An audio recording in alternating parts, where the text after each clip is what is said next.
If you can believe it, The Simpsons is now in its 24th season, which is way too old for me. It's the longest-running primetime series, loved the world over, and let's be honest, it's never going to get better than seasons 3 through 5. So as long as the show has been on the air, developers have been making video games based on the show. Some have been great, some have been good, and some have been bad.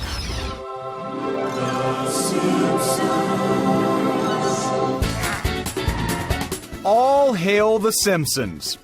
It's the longest-running primetime show with 510 episodes, 27 Emmys, and a Peabody Award. And for the gaming world, it has contributed 26 different titles, from the arcade to the original NES, all the way to mobile platforms. Go! Today we're going to pick out the best and the worst of The Simpsons history in gaming. You're a credit to obsessive nerds everywhere. To kick it all off, we go back to the beginning with the Simpsons Arcade. Go for it, man! This innovative side-scrolling beat-em-up started a tradition of Simpsons games, the inside joke. As it was recently ported to both Xbox Live Arcade and the PlayStation Network, keep an eye out for things like cameos from Matt Groening's original comic strip Life in Hell, and even an appearance from the game itself. Who the hell are you? Next up is the first family of Springfield in their first in-home appearance, Bart vs. the Space Mutants. This They Live-inspired game follows the eldest Simpsons child as he attempts to foil an alien invasion and warn Springfieldians all about it.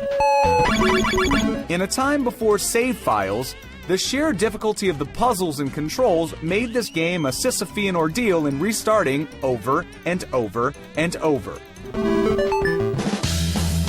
One thing that The Simpsons have always done is genre parodies, and their video game entries are no different. Despite their terrible execution of the Tony Hawk-inspired skateboarding games with 2002's The Simpsons Skateboarding, Who am I kidding? they made up for it with the sandbox GTA parody The Simpsons Hit and Run.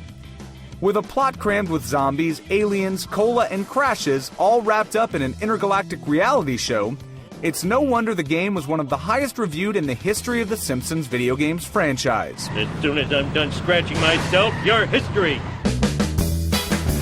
But for the greatest achievement in Simpsons-style parody, it all comes to a head in 2007's The Simpsons Game. Sweet! When Bart's copy of the new ultra-violent Grand Theft Scratchy is confiscated by Marge, he stumbles across a video game manual explaining that he and his family have special powers in the video game world. Come on, let's get out of here and find a situation where my new superpowers could be useful. I think Lenny needs help moving. And finally, the most recent appearance of The Simpsons in the gaming world is The Simpsons Tapped Out. This iOS game, developed heavily in the style of Farmville, has you reconstructing Springfield after Homer manages to blow it all up with help from his iPad. It's better than my normal job. So with no end in sight on the television side, it may be your grandchildren who end up playing the last Simpsons game. And you're gonna have to deal with it!